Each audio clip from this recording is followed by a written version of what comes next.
يفضلوا يقولوا ان احنا خدنا حقنا. احنا خدنا حقنا في ايه طيب؟ هو لا ندب ولا اي حاجه على فكره. الكتاب بيقول ايه؟ مناصب العليا 90% للرجاله واحنا 10%. مش عشان خاطر احنا اغبياء او قله ذكائنا او عدم نضجنا او اي حاجه او عدم مسؤوليتنا. على فكره الست بطبيعتها ربنا خلقها ان هي حنينه قوي. الست هي بتحب تدي كل الانجازات والنجاحات، لما تشوفها في جوزها او في ابنها بتكون هي حاسه ان هي حققتها.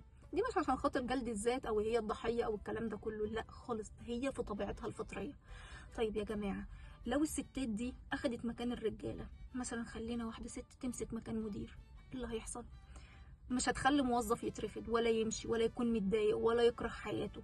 هتحافظ على الموظفين، هتحاول تكبر الشركة، هتحاول تخليهم اكتر، يعني اكتر نضجا واكتر ثقافة واكتر مثالية عن الرجل. الرجل بقى شايف نفسه ان هو صح والسيطرة، لا خالص. بدليل ان الست لما تحطها في اي بوزيشن في الدنيا كلها بتنجح فيه. احنا بننجح على الرغم ان انتوا مدينا 10% وانتوا ما بتنجحوش نسبيا بالنسبة ان انتوا واخدين 90%.